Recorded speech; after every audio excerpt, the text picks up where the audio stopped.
Welcome to the podcast series The New Student Pharmacist, where we discuss chemistry and pharmacy, as well as leaders in pharmacy careers, community, and chemistry and pharmacy research. We encourage you to support the work we are doing and follow us on Spotify and Apple Podcasts by subscribing for free. Note, the views on the podcast represent those of my guest and I.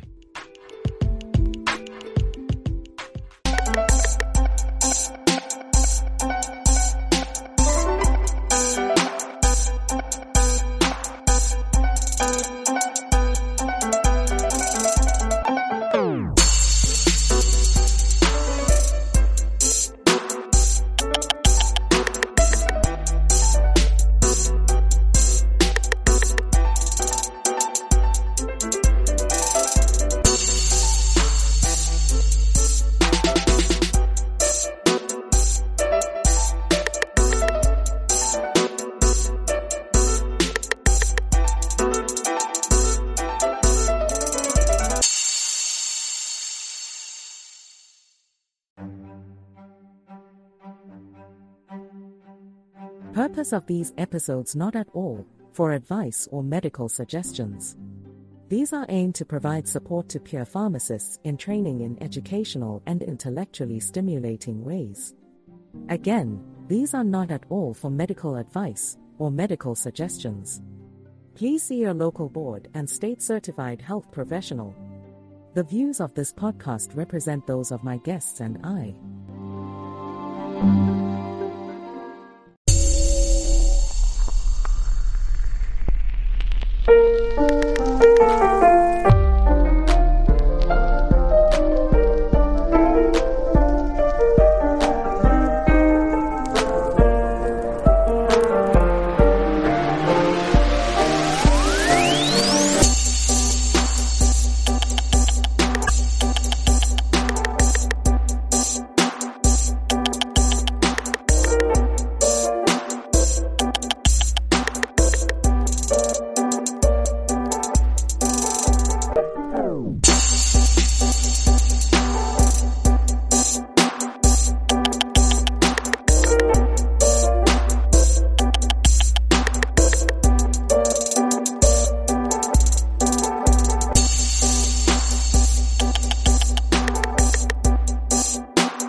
Welcome to the New Chemist Podcast.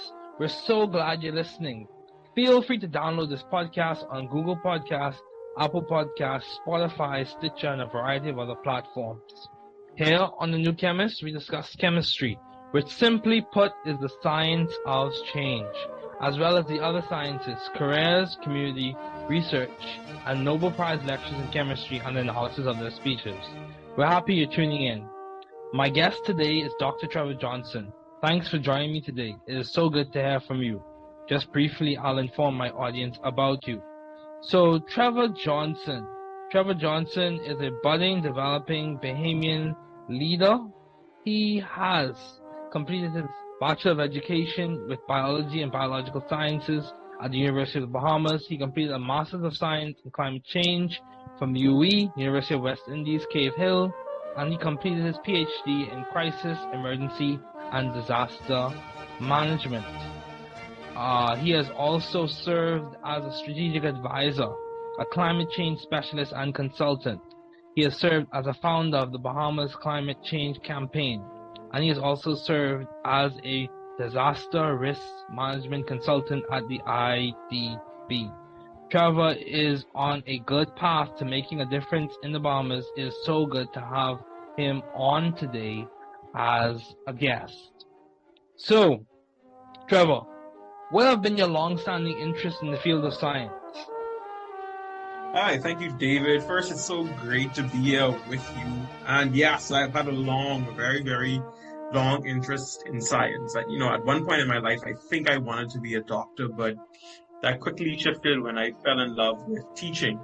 When I completed high school, I love science, and I really wanted to share that love. And when I felt that teaching was one of the best ways to share that love about science.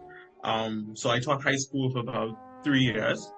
And then I switched more so from the biological sciences. I was very interested in biology, especially about the human anatomy.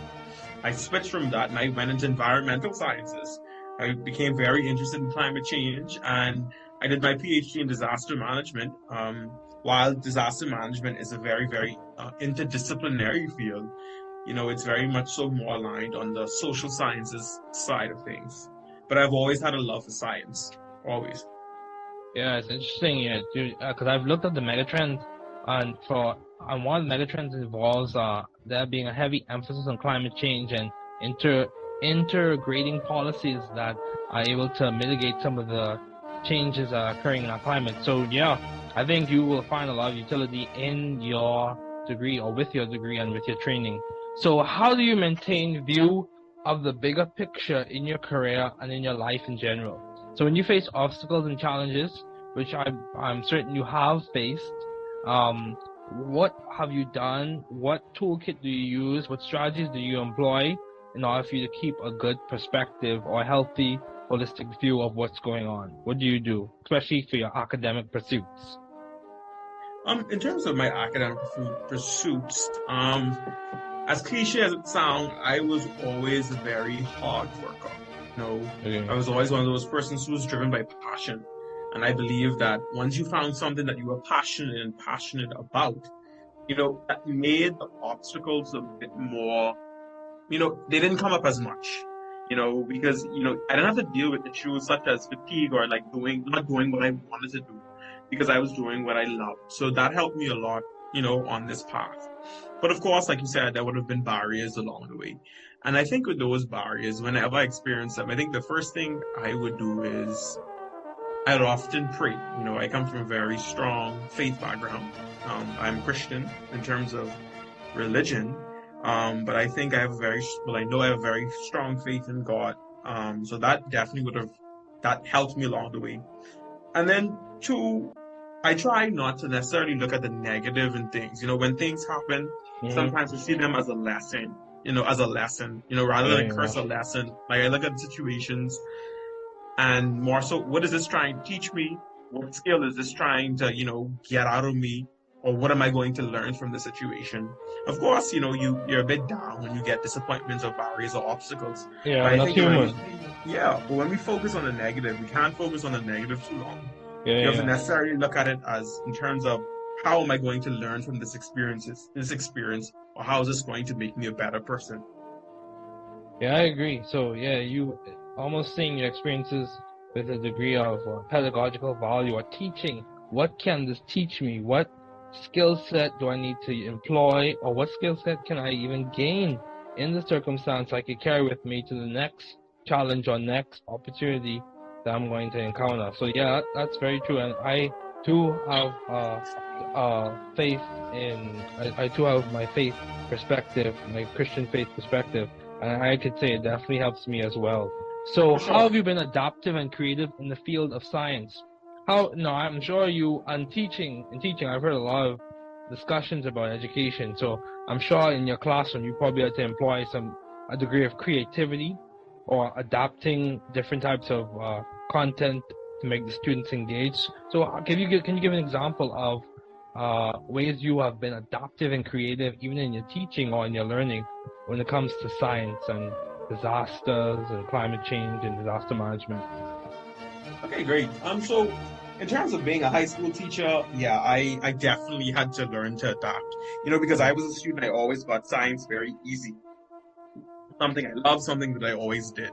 But when I began to teach high school, I realized that everyone, as expected, did not share that love. A lot of students didn't like science because in terms of what science had become in the modern education system, a lot of teachers necessarily chalk and talk with science, especially with biology. Students get a lot of notes, they associate science with a lot of writing, a lot of memorization, things like that. But I tried to take that away from it. And in particular, health science. Health science is a lot of content, especially for junior high students, learning about the different body systems, cells and tissues and all of those types of things. Those are things that can become very overwhelming, especially for 7th, 8th, or 9th grader. So what I learned in terms of how to make my lessons more interesting was I learned about this 5E approach when I did my bachelor degree, and I felt like that helped a lot in terms of you engage students, you allow them to explore, then you explain, then you expand, and then you evaluate. And for me, where I really saw my students come to life was in the exploration phase. I'll give an example. Whenever I would teach a unit on blood is a very hard topic for students to grasp. Why? Because when they look at blood, all they see is red, liquid blood.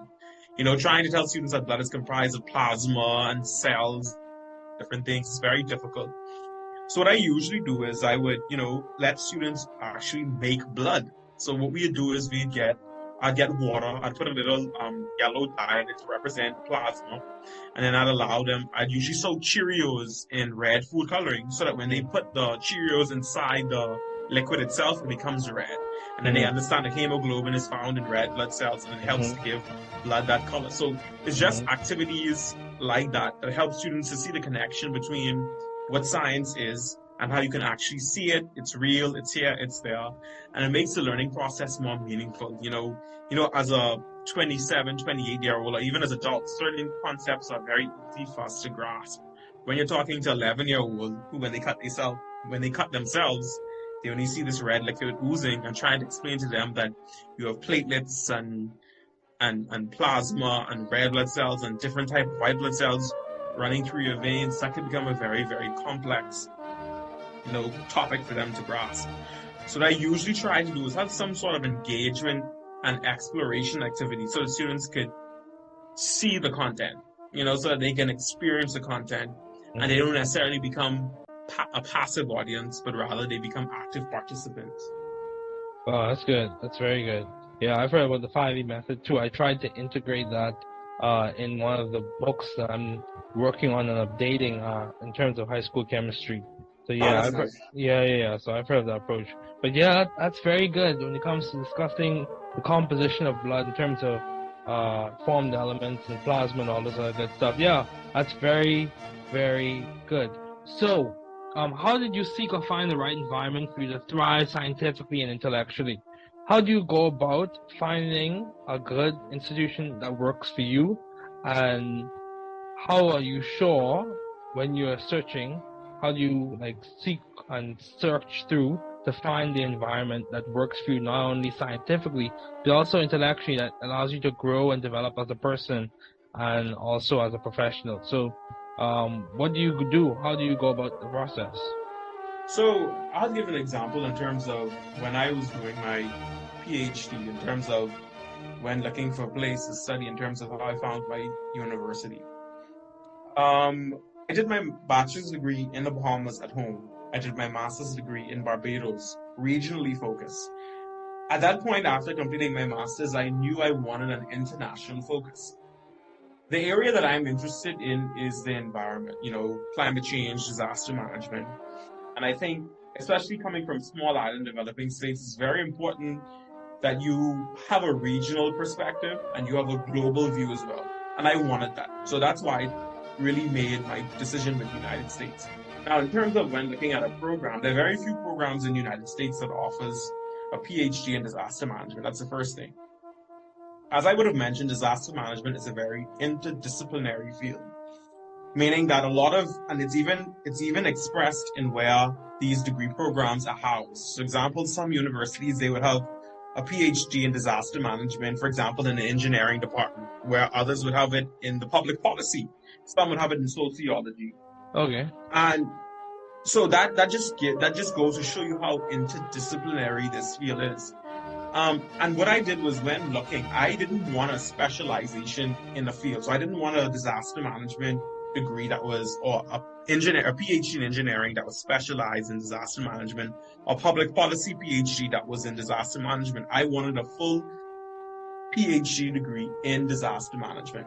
Okay. And why I wanted that, because in my working experience between my master's and my PhD, I had a gap year or two.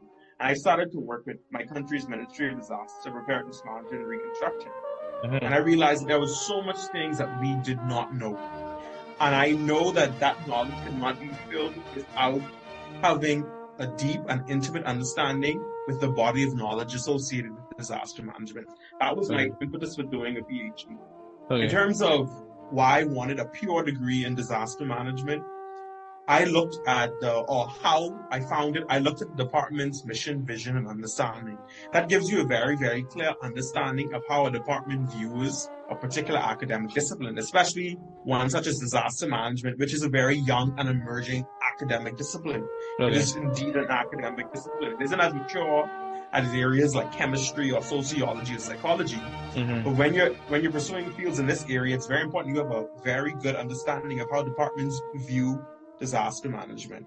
Yeah. What are their research interests? And I am more so interested in terms of disaster risk management. I'm not as interested in, for example, the risk, understanding risk, or for example, climate adaptation. Yeah. I am more so interested in understanding the human experiences after disasters and before disasters. I'm interested in understanding what makes individuals and households recover from events. What makes communities recover. Yeah. And for example, I want to understand, what makes a person truly prepared? Is it canned goods, water bottle, or is it something else? And the literature tells us something else. So I'm very interested in understanding the human experiences, how humans create with vulnerability, how we cope with them, and how we interact with them. Yeah. And so, those are some of the things that really got me going in terms of how I found an institution that worked for me in the realm of, in terms of my PhD and other studies. Wow, that's good, dude. That instantly reminded me of a book that I went through by the Harvard Business Review, Mental Toughness. And also this book by Frederick Clark that I'm still working on, The Resilience. Resilience book by Frederick Clark. But yeah, dude, one of the things that book talked about, especially I'm talking about the Harvard Business Review book on mental toughness, one of the things it talked about is how sometimes many successful individuals have viewed the challenging experiences as crucibles. So, for example, it was not just a hard experience, but they also saw the opportunity to be refined, to skill up. So I was listening to this masterclass by Indra Nui, and she talked about how you have to develop a hip pocket skill. So you have to develop the skill set that you can, because when you come to a job, she made the point how you arrive on a job, the prestigious school that you just came from is after a few months or so, that's yesterday's news. People are now interested in what skill, what knowledge base is this person bringing to the table that we can use within our organization. So yeah, dude, I think having the capacity to be resilient, especially in challenging times or times of uncertainty, is a very, very valuable skill.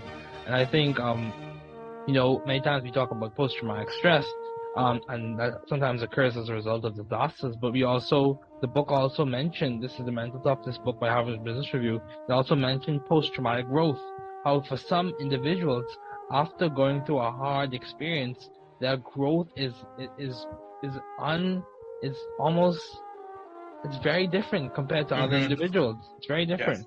And they have developed skills that they carry with them that's on a higher tier and allows them to function at a higher level. Because I'm sure you may have, but I know I have, read of stories of people who go through some really challenging times and they produce like seminal works. Like they produce like high quality research or high quality findings or high quality literature that makes impacts and indelible images in people's minds for generations beyond them. Even after they're gone, their work is still making an impression. Definitely. So yeah, dude, I think that's very important, being able to understand what and how do people respond before and after disasters. I think that body of knowledge that you're working on, or even that you have worked on, I think it'd be useful, especially for us in the Bahamas. So yeah, what have been your most effective and impactful ideas to date? So in terms of my most, I'd probably start off with education. In terms of when I taught in a very, what word to use? I wouldn't want to say rural community, a low socioeconomic background community. And one of the programs that existed before I started to teach was Save Our Seventh Graders program. Okay. Because we realized that we had students coming into the 7th grade. They were very, very bright. But by the time as they got to like 9th and 10th grade, they were still bright, but their work ethic, they were not as hardworking as they were when they first entered high school. So we started to Save Our 7th Graders program, and a part of it was that, some students in the 7th grade would take the health science BJC at 7th grade level. Now, when I first came at 8 Mile Archive at the school, what they did was they would select maybe about 5 to 10 students from the top set. In the 3 years that I taught, I told them no, that I wanted to take the entire top set to BJC in the 7th grade. It didn't make sense picking 5 or 26 or 27 children to take the whole class, everybody, those who are extremely high flyers, those who are kind of average, and those who were, they needed a bit more help. I wanted to take all of them to do it. And in the 3 years that, I took those students to Health Science BJC, we got 100% A to D passes, and about 95% A to C passes, and 50% A's at the 7th grade. Wow. I think that, thank you for that. I think that's a very remarkable accomplishment, given the background of that school and what's associated with it. In terms of as a professional, as a disaster management professional. Consultant. I think one of my greatest accomplishments so far would be, I'm currently working, because I can't speak on behalf of my organization, I'll just say that I'm currently working on a project, a very, very important project in the space of disaster management, and has to deal with how we professionalize disaster management. How do we build capacity in this space in the Bahamas? We live in a very low-lying, vulnerable, place in the world. The Bahamas is very vulnerable. It's very low-lying. And through that project, we're currently working with higher education partners to see how best we can meet and fill capacity gaps in this space.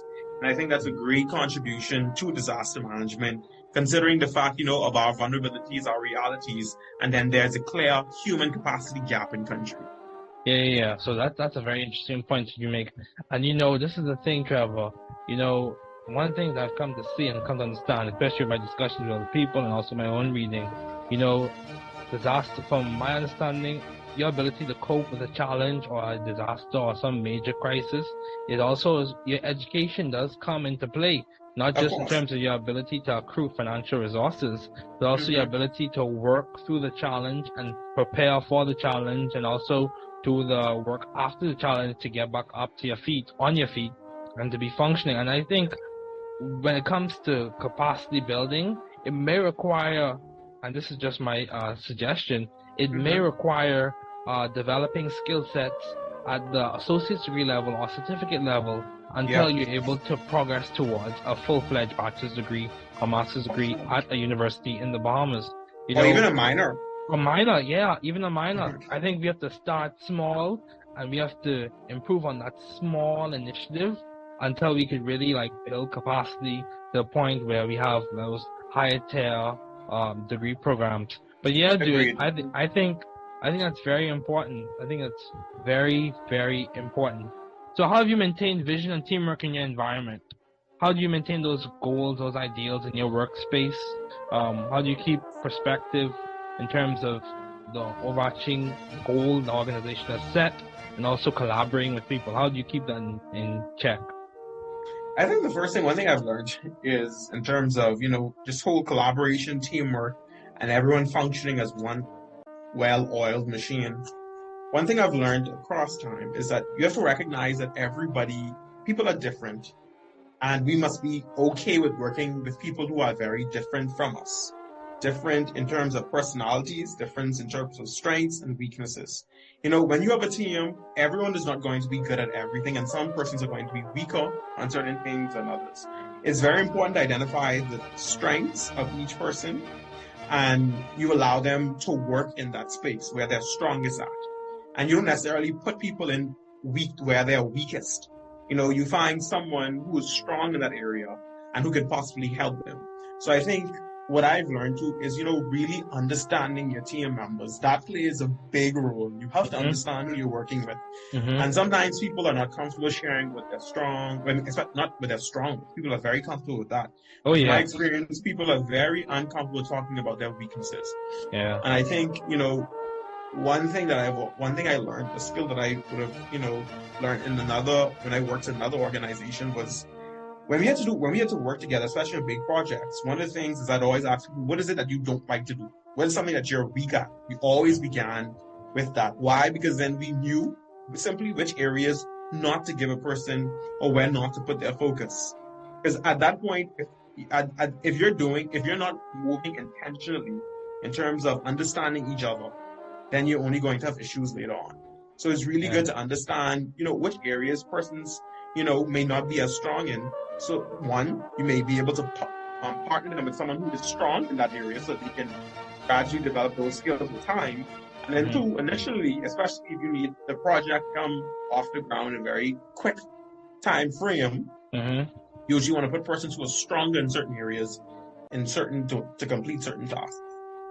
Yeah, I agree. I completely agree. Because, I can even think of certain aspects of chemical analysis, where I know I can improve on. Even case in point, I'll be quite frank with you. When it comes to advanced mass spec, of course, I can run through advanced mass spec analysis. Even some like COSY and those different types of NMR, nuclear magnetic resonance spectra. Those types of things require me to take a second look, to do a little bit more work to really understand what's going on when you deal with a specific molecule. When it comes to like running through mechanisms, running through retrosynthetic analysis, running through a nice modular synthetic procedure, those things I could do. Just give me the schema, give me the reagents, let me run through it, let me review it beforehand, and we could go. We game. I'll come in clutch, that type of thing. but the reality is there are other areas where I have to spend more time, and I have to get help from other people because they have more. Not only do they find that area more enjoyable, they also have more skill in that area. I think we have to be. I think you bring up a very important point. We have to be okay with sharing the areas that we are not as. You could say it differently. You could say not as strong and on your skills are not as pronounced in that area, or you are not as agile in that area. We have to be okay with sharing that because I think growth and authenticity are rarely delinked. You have to be aware of yourself. You have to be authentic when you're trying to grow as an individual, especially in a professional community. I love that. Yeah. Yes, I love that. Yeah, dude. So, why did you choose North Dakota State University to do your PhD at? You just spoke about it earlier.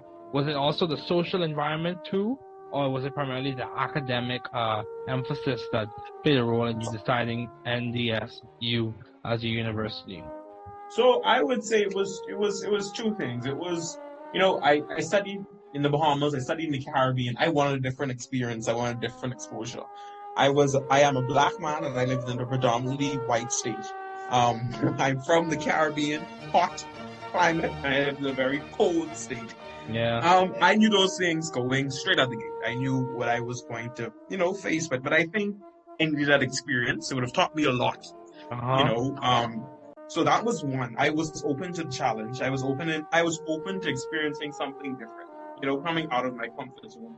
I felt like I needed that to grow a bit more. And that's the first thing. And then secondly, it was really the academics. The Department of Emergency Management and Disaster Science at North Dakota State University, in my opinion, is very phenomenal. In terms of how they understand, how they view disaster management, and of course their philosophy. They're very big on teaching, research, and practice. So for example, while I taught, I did research. I did a lot of engagement with practitioners. I worked with the Inter-American Development Bank while a student. That was hard to do, but I did it. And I also taught. I taught emergencies, disasters, and catastrophes for, I think, about 5 semesters. And, when that balance, to me was ideal for a field like disaster management. You needed to have that, that trio, the Holy Trinity, research, theory, research, practice, and teaching. Those 3 things go hand in hand. And when I saw that, I loved that. And then secondly, North Dakota State University is a R1 institution, very research intensive.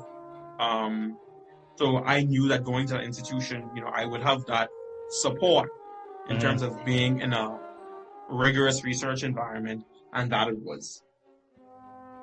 Yeah, that's good, dude. That's good. So yeah, dude, I completely agree in that, sometimes you mentioned how you worked at the IDB even as a student, and it was, it was hard, but I'm sure you benefited significantly from that experience. Am I right? Yes, of course. So even when it came to me in graduate school, dude, I worked on the podcast, I worked on other things as well. I volunteered, I helped out with the foundations, the science and mathematics program, the Science Summer Institute. There are a lot of things, it's almost like when you understand yourself and you understand your capacity to handle certain things and you have your self-care measures in place, your boundaries in place, it's good to push. It's good to pursue those goals. It's good to do a little bit extra to make sure that at the end of the day you have the toolkit of skills that you want, and also the breadth of experiences, both academic, personal, and social, that you would have wanted during those 4 or 5 years you did in some training program. So yeah, that's good. So what advice do you have to those wanting to pursue the field you're currently working in, and what has been some of the most beneficial advice you have received? Persons who are interested in pursuing a degree in disaster management, whether it's at the bachelor's, master's, or doctoral level, I think one advice I would tell them is make sure that you really look and you understand how your department or your unit views disaster management. That's going to be very important. Okay. Like I said, some universities house these degree programs in sociology departments. Some of them stand alone, some of them in geography departments. And where they're positioned is heavily going to influence their curriculum. I would tell anyone to pay very, very keen attention to that. I can't tell someone where to go, I wouldn't tell someone run away from engineering or run away from geography or run away from the public admin people. But it's truly your interest. Mm-hmm. What do you want to do? Mm-hmm. And where you see yourself going. That's the first thing. Yeah. Because when you have an emerging field like disaster management, it's going to take a while for everyone to get on the same accord in terms of how we philosophically view the field. That in and of itself is an entire podcast, and it is a conversation that academics continue to have in the literature, especially those engaged in disaster research, and especially disaster management, higher education research. That is a podcast in and of itself. Mm-hmm. So I would tell people to be aware of that. Be aware of the emerging nature of the field. The second thing, in terms of what advice that I have gotten, I think the advice that stayed with me, that really stuck with me was one of my supervisors, actually my supervisor at the IDB. We had just completed a very, very successful symposium.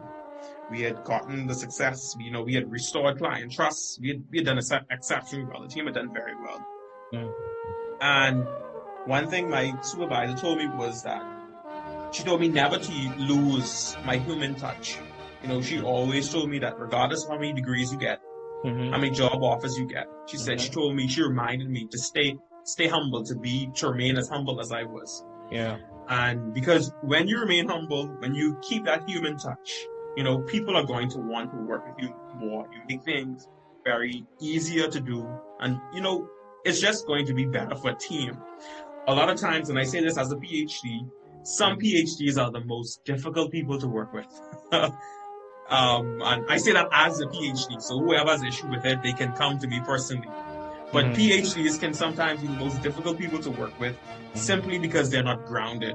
Yeah. And I think, that really stuck with me because from my personal experiences working with some people, especially academicians, it can be very, very difficult. So, my advice, and I give that to anyone out there, stay grounded. Always be open to hearing the views and opinions of others. You don't know everything. You'll never know anything. Yep. And learn to respect the opinions of each other. I agree. That's very important. And from my faith perspective, it talks about God opposes the proud, but he gives grace to the humble. And that plays out in a lot of ways. Your ability to interact with people and to interact well with people. Humility is a large component in that. And humility is not bashing yourself or downing your skills. Humility is having an authentic and realistic outlook on your strengths, weaknesses, and opportunities presented to you. So yeah, dude, I think that's very good. That's a very important point. And, it's important for you to consider, as you're pursuing a field, and this is a perspective I gained as I went through it. So you don't have to understand everything that we say in this episode for the first listen. You can feel free to re-listen as much as you need to. So this is the thing. You have skills, you have time, and you also have value. And those are three axes, if you will.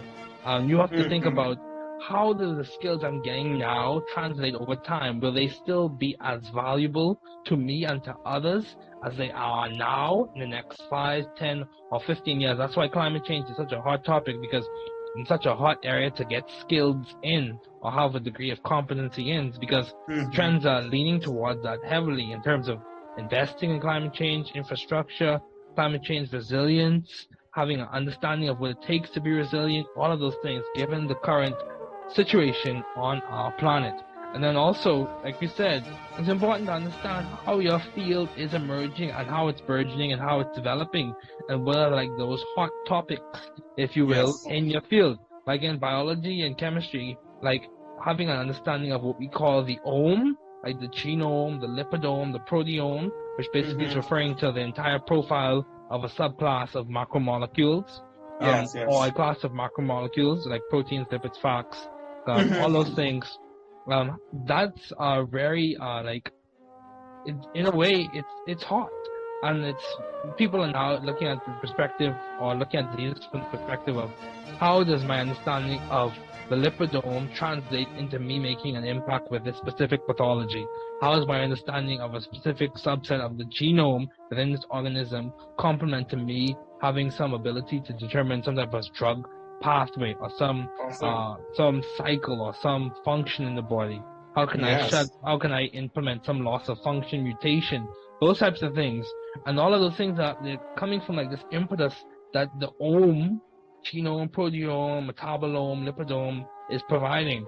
So yeah, that's very important. But yeah, Trevor, thank you so much for joining me today. It was so good to have you on this podcast. So welcome to the New Chemist. We're glad you're listening. Feel free to download this podcast on Google Podcasts, Apple Podcasts, Spotify, and a variety of other platforms. Here on the New Chemist, we discuss chemistry, which simply put is a science of change, as well as careers, community research, and COVID-19. We're so happy you're tuning in. My guest today is Janae Burrows, an MBBS candidate at the University of the West Indies. Thanks for joining me today. It is so good to hear from you. Just briefly, I'll inform my audience about you. So, me and Janae go way back, way back, all the way back to high school. I mean, that's a long time ago. That's 7 years ago, or 8 years ago now. Eight. Yeah, so, Janae is currently studying medicine. She's done a BA at Liberty University. And she's a really intelligent young lady, and it's really good to have her on. She's a leader in her own age, stage, and right. So it's definitely a pleasure and an honor to have Janae on this podcast. So, Janae, what have been your long-standing interests in the field of science? Well, David, first, thank you for letting me be here. It's a pleasure.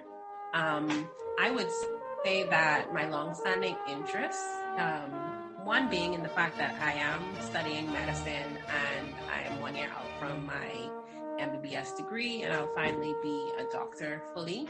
My longstanding interest is just to advocate for patients and to give them the tools that they need to create healthier lifestyle and healthier livings, to decrease hospitalizations and so that they can live a good life. More importantly, though, in the field of medicine, I think that my longstanding interests also have to do with mentoring and mentorship with pre-medical students as well as medical students, because I truly believe in diversity in medicine. Mm-hmm. And when you look at the statistics, there are only about 5% of Black physicians in the world. And that number itself is astounding. And I feel like there are a lot of unrepresented minorities in medicine. Mm-hmm. And what drives me is being able to mentor those behind, because I know that for me, I didn't really get the mentorship that I think that I needed through my journey. So okay, those are my interests. Okay, that's interesting as you said. So mentoring and also diversity. That's good. That's good. And decreasing hospitalizations. So I'll just offer that same question. What I'll ask you is, how were you able to overcome the barrier in which you didn't have access to a lot of mentoring? How did you overcome that? How did you get through that? Well, a lot of that had to do with confidence in myself and just overcoming the barriers that people placed on me. And I will never forget, there have been speed bumps along the road. Like, for instance, when I was in college at Liberty University, I was two person. So during the third year, fourth year, you're deciding what you want to do. You're applying to schools if you want to do like a postgraduate education. And I had asked my advisor what he thought about me applying to medical school. I wanted some guidance on to how to go about it. And basically he told me that he didn't think I should apply for medicine. Wow. I think he had told me, he gave me a different suggestion of what he thought I should do. And I also remember my organic chemistry teacher. Now, organic chemistry was, it was tough. And the professor that I had, he was also very tough. But I asked him for a letter of recommendation because I did think that I displayed, good aptitude skills, right? Yeah. And he basically told me, he said, I think you should, I wouldn't write you a letter of recommendation to go to medical school, but I think maybe you should do nursing or something. Wow. And look at you now, almost finished with your MBBS. Take that. Yes. And at every level, I think that there are persons who are going to try to discourage you and dissuade you from doing what you want to do. Mm-hmm. But for me, I realized that I had to take control of my future and what I wanted to do and carve out those paths for myself, even if others weren't willing to help me do that. So those are some of the ways that I've overcome that. Yeah, that's interesting. That's interesting you bring that up. And we'll discuss more about that in the podcast. But, I've listened, just a quick note on that. I've listened to somebody just mentioned in their discussions or in their speeches, how they were trying to apply to some Ivy League school and someone looked at them and told them they were not cut out for that. And come to find out they attended 2 different Ivy League institutions, Princeton and Harvard. And they've done really well. So, you can't let people chart your course. You chart your own course. Yes. So I find that just like another note is that sometimes those persons who tell you no and who try to shut the door in your face, that just gives you the fuel that you need to continue going. Mm-hmm. You have to reappropriate that. Yeah, reappropriate that and use that as fuel. Some people coin that off. Describe it as the "I'll show you" response. In that, you said I can't do it, so I'm going to show you that you're not the last word on my destiny. So, how do you maintain view of the bigger picture in your career and in your life in general? How do you keep perspective, Janae? Especially speak about the time in which you were dealing with COVID and all this other good stuff or bad stuff, however you want to phrase that. So, honestly, it's difficult sometimes to keep perspective. I will say that.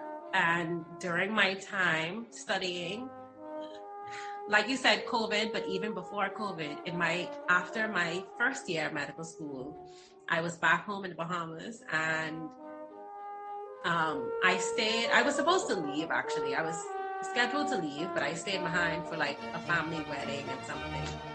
And that's when Dorian hit. And I was stuck in the storm. And I think the fear surrounding that in and of itself was just out of the norm, because that was my first major hurricane at home. And, you know, the hurricane stood still for like 2 days. Yeah, 72 hours. Yeah. And after the hurricane, it was just devastating destruction. I was happy at the time to be home with my family, because I thought about what would I have done if I was in school at that time. But I was just thinking, like, you know, I'm supposed to go back and leave my family in a time of crisis. And I actually had to, so I helped out. I tried to do some volunteering before I left, but I had to take basically a refugee flight out to Nassau. Wow. And then I had to go back to school. And I think that year itself was a lot of tragedy. I lost one of my cousins as well in a tragic accident. And along the way, I think it made me realize that medicine kind of takes some things from you, the journey itself, because you're away from family. There are big life-changing events that are happening when you're studying for this thing that you're supposed to be dedicating your life to, but you're missing moments. And so I had to look at it in a different perspective, in that this will pass, and that this is just a stop that I need for the rest of my life. So it's difficult to keep in perspective, because when you're in the midst of it, even in COVID, when you're in the midst of COVID, it's like, you know, this is something terrible. But for me, COVID allowed me to come back home and be with my family for a little while. And I hadn't been able to do that for so long. So it's keeping the perspective in that, yes, bad things do happen, or things are occurring, and it may not be something that you enjoy or that you like, but realizing that everything is working for your good. That's how I have to look at it, that everything is aligning itself for the better, for a bigger purpose. Yeah, I completely agree with you on that. And, you know, yeah, it's interesting you bring that up. Because, you know, for academic paths, whether it be postgraduate or even undergraduate, many times you are missing things as you prepare or as you go through those journeys. Yeah, you're missing things. But and you have to acknowledge that. But I think that's a part of the sacrifice that you make because of the reward you want on the latter end of the journey. So just for example, you could think about the grocery store. There's a sacrifice that you have to make when you go to the grocery store. You could be doing something else, but you know you need groceries to cook and to eat. So, yeah. So how have you been adaptive and creative in the fields of science? Where would you say you have been creative? Where has Janae's creativity come about? So, I'm always trying to think of things that I can do differently, or change or make things better. In terms of creative, one thing that it has been my little creative outlet is I started a blog back in 2019, so this would have been right after the hurricane. I had started a blog. I always wanted to do it because, like I said, I'm interested in mentorship and inspiring the younger generation, paying it forward. And so I had started a blog where I document my journey through medicine. And that's a way that I basically have a little creative outlet, but I still get the opportunity to share my passions of medicine, food, whatever it is. It's thecheckuplog.com. And that's something that I am neglecting, actually, just because of the stress of school and everything else. But that's one way that I've been creative. Yeah, it's good. It's good. It's good to have a blog. You know, I've seen a lot of people on YouTube who do the exact same thing. So people could follow along with you as you're going through it and make it more enjoyable. I think not just for the person themselves, but also for the people who are watching you and cheering you on. So yeah, that's good.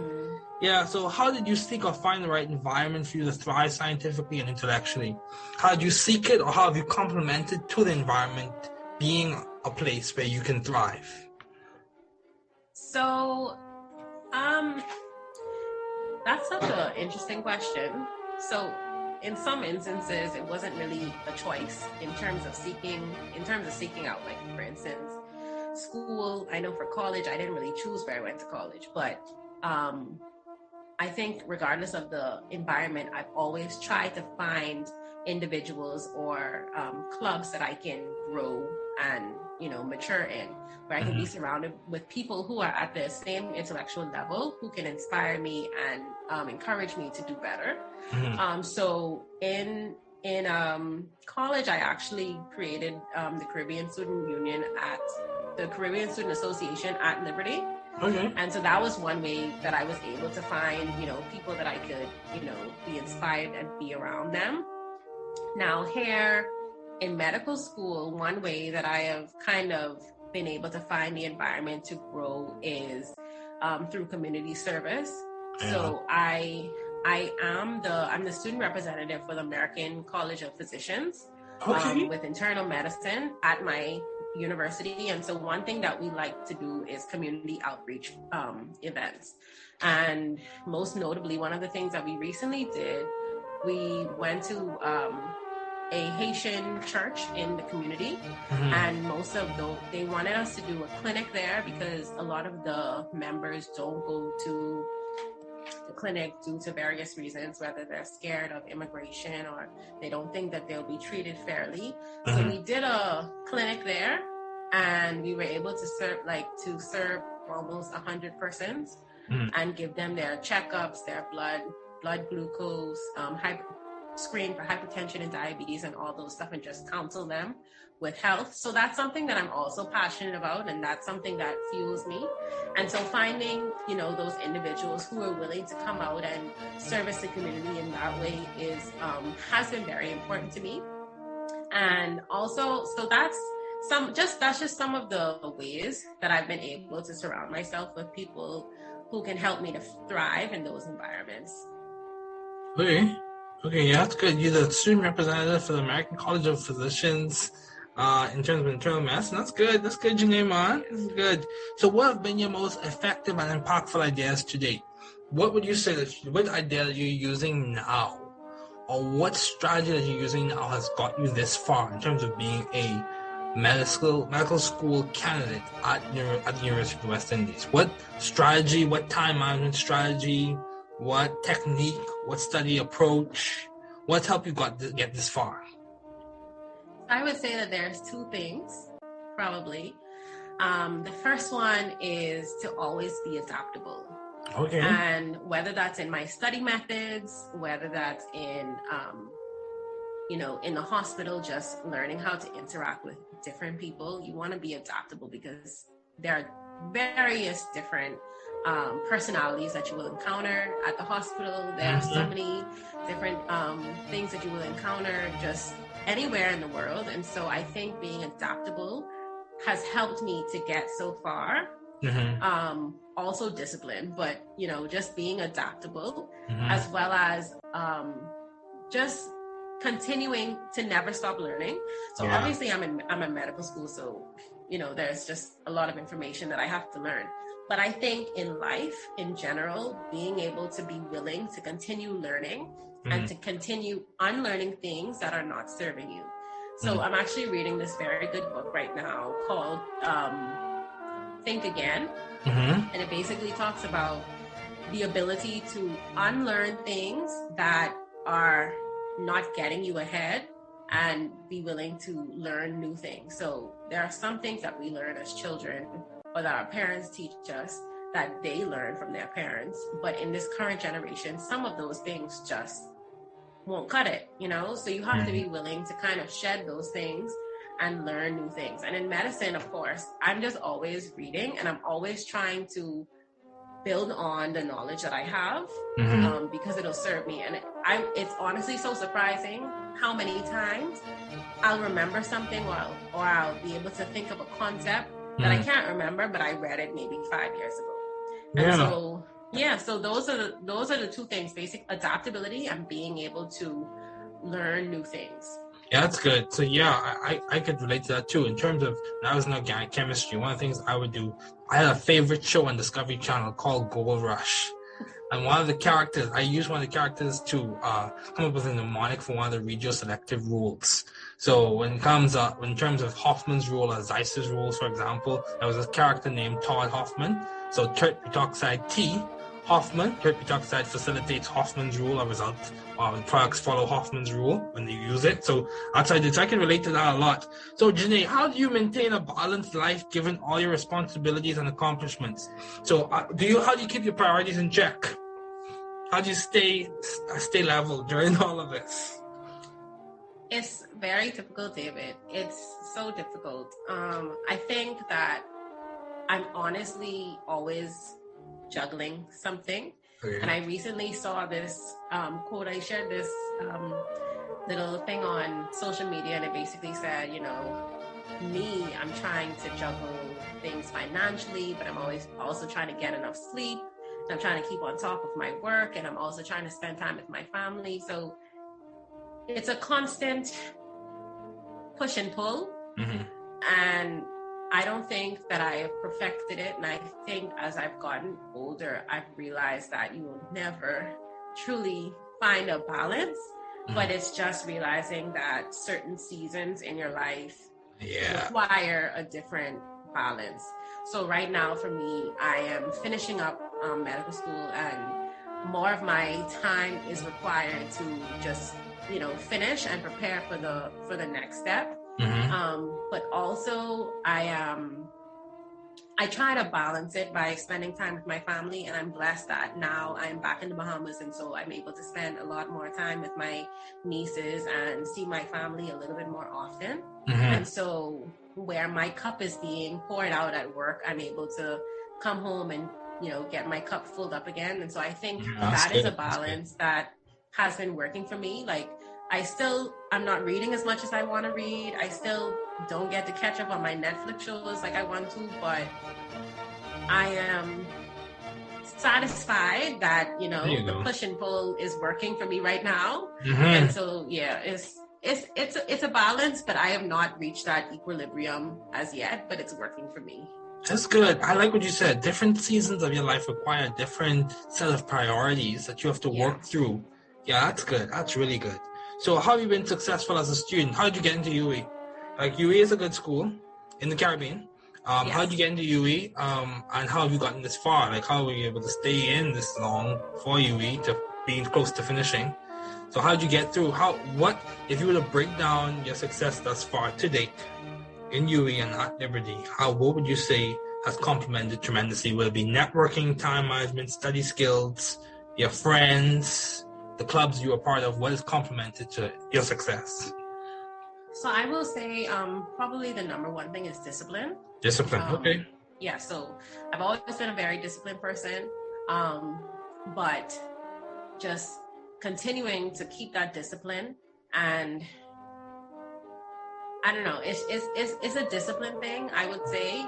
Even to get into UE, I did well in my pre-medical courses, and a lot of the applications too were looking at, community service outreach and letters of recommendation, all that stuff. So I was always involved in community service at Liberty. Mm-hmm. And even back home, like when I would come home, I would do community service things.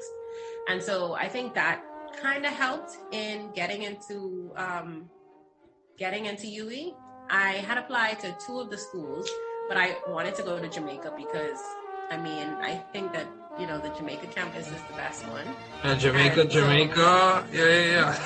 And so when I got in, I was honestly, I will say, when I had applied, I was very nervous and I didn't think that I was going to get in.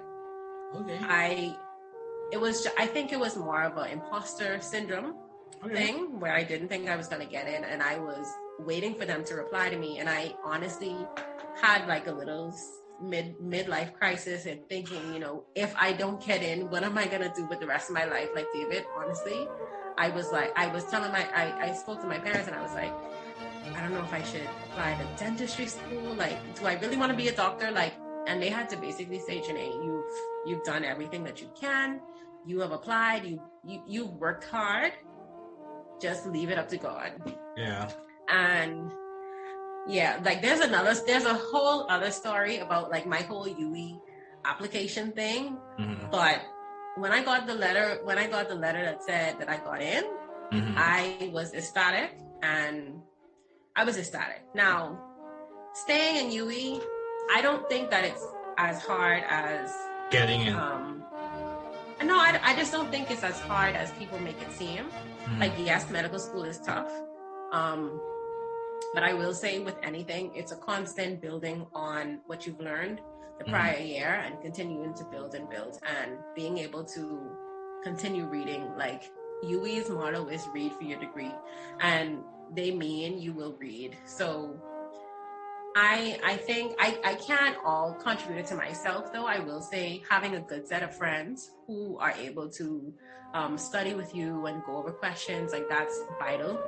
Surrounding yourself with the right people, I think that's incredibly important, as well as networking. That also is a factor. But at the end of the day, it all comes down to being disciplined and having a goal in mind.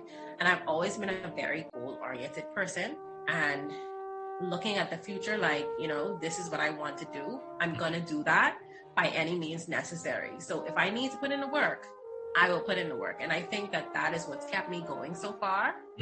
And just realizing how close I am to finishing, because time has flown by and I'm so close. And so it's like, I'm not going to give up now. It's like, I'm almost there.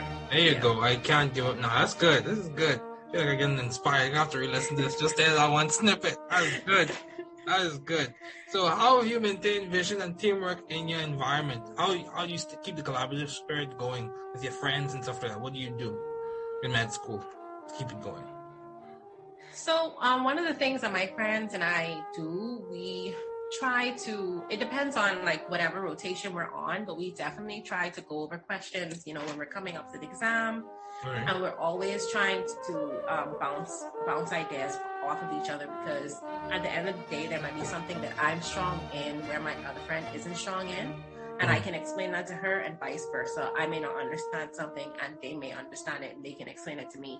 And so it's just being collaborative with each other. And I realize that collaboration is better than competition.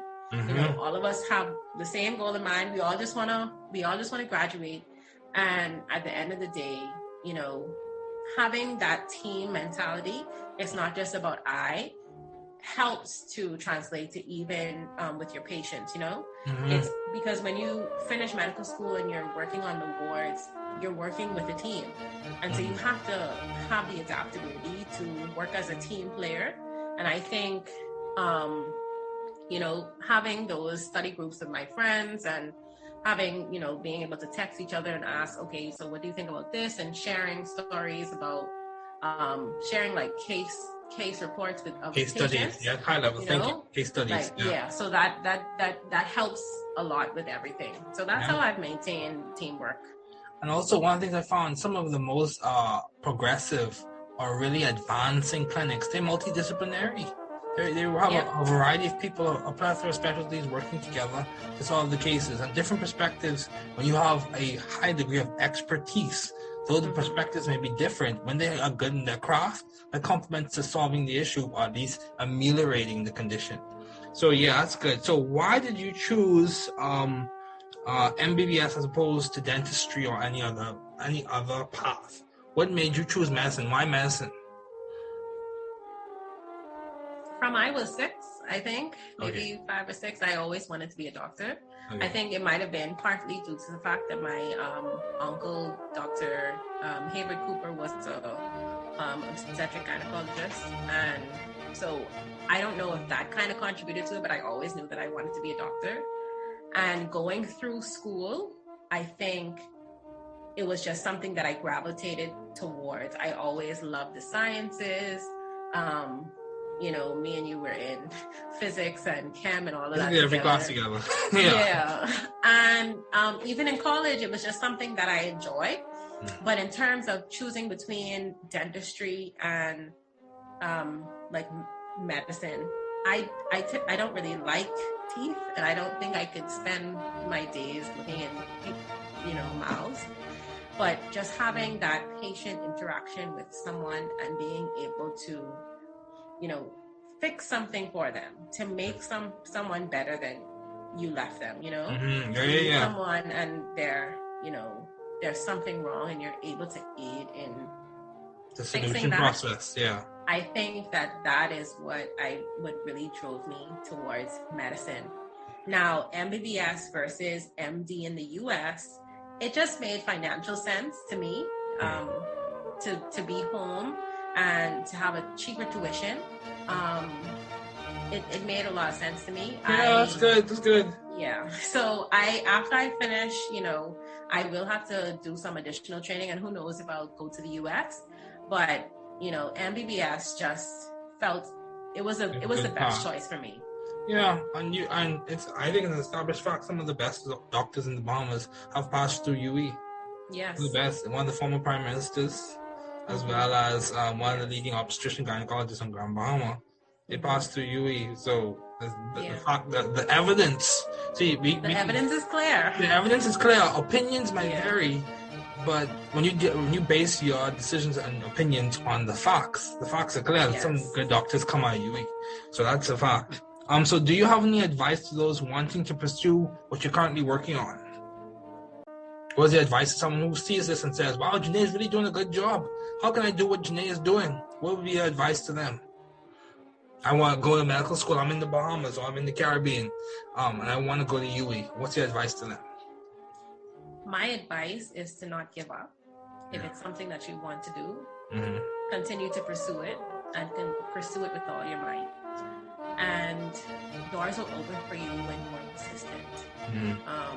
Continue striving, whatever thing you can do. If you say to yourself, I want to go to medical school, study for those exams, whether that's the MCAT, get your exams in order. Whether you need to do another degree to kind of make your application better. Surround yourself with people who are doing what you want to do. So whether that means you're volunteering with doctors in their clinic, whether you're shadowing them, getting any type of experience that can aid you in your application for medical school, do that. Never stop learning and never give up. That's all I would say. Never give up. If it's something that you really, really want to do, and, people come up, message me all the time and they ask the same question, and I'm just telling them, continue pressing on, continue pressing on.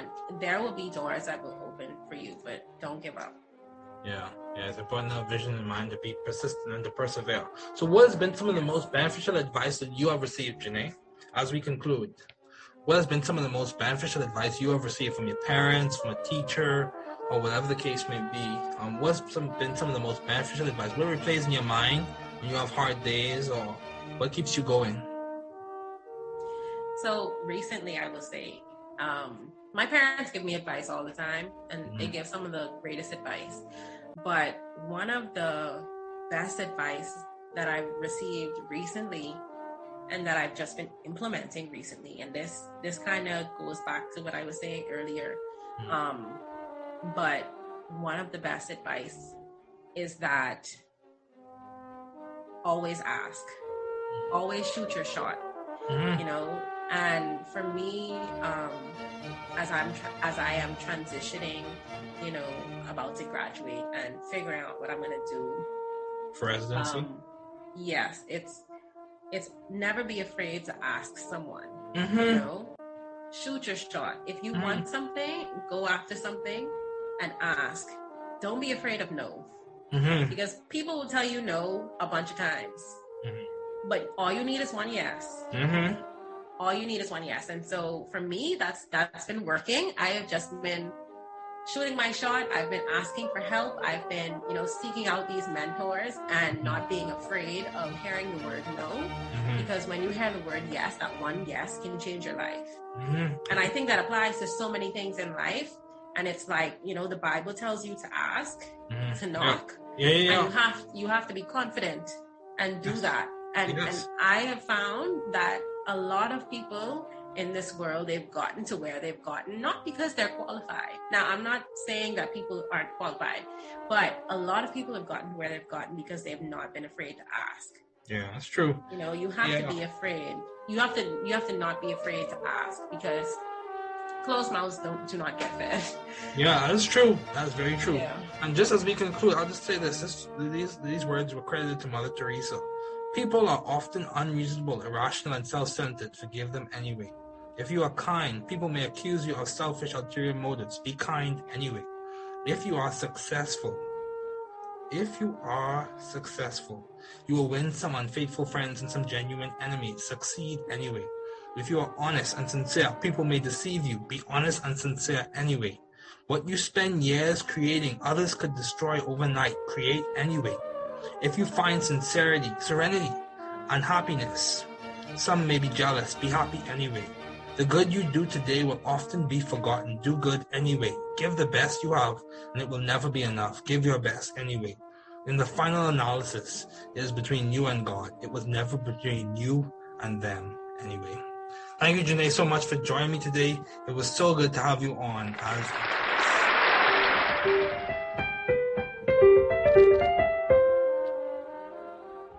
Thanks for listening.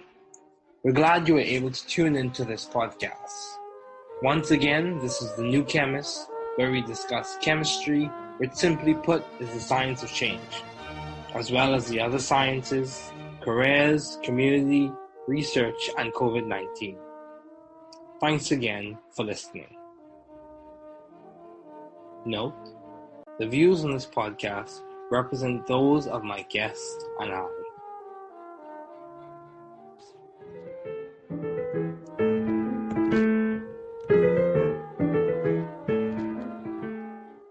It's hard to find creative ways to keep the kids busy and screen-free while stretching their brains, especially these days. Mel Science does all the legwork for you, so you can spend more quality time tackling projects together, and they won't even know they're learning. With Mel Science, there's something for every kid. We've just received some awesome Mel Chemistry sets, but also there is Mel Kids, Mel Physics, Mel Med, and Mel STEM sets, and they are all for different age groups. We can't wait to get started with the kit we have received.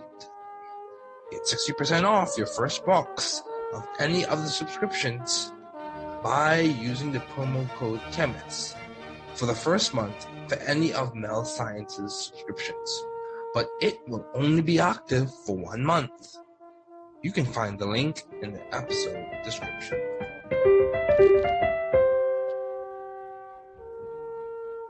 Welcome to the New Chemist podcast. We're glad you listened. Feel free to download this podcast on Google Podcasts, Spotify, Apple Podcasts, and many other platforms, including Odyssey. Here on The New Chemist, we discuss chemistry, which simply put is the science of change, as well as careers, community, research, and COVID-19. We're happy you're tuning in. My guest today is Chadwin Hanna. Thanks for joining me today. It is so good to hear from you. Just briefly, I'll inform my audience about you. Chadwin is a good colleague of mine. We went to high school together. He was the former head boy before I was the head boy in 2014. He was the head boy in 2013. Chadwin is a graduate of Kettering University, where he majored in mechanical engineering with a specialty in bioengineering applications.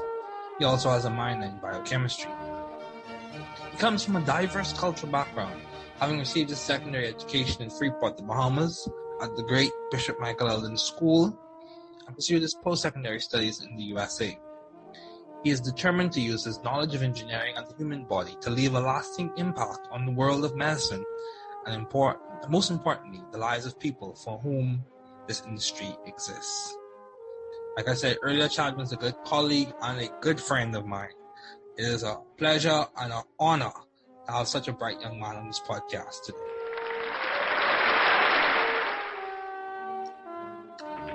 Thank you so much, Chadwin, for joining me today. It's so good to have you on as a guest.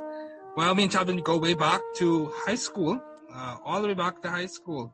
and he was a former head boy before me, and I was head boy after him. So and we also knew each other from just being in science together.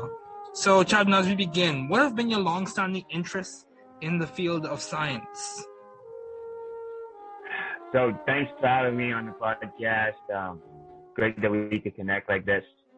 But science, like you said, from high school, we were kind of always interested in science together, from as early as I can remember. I think I had a desire to be a physician.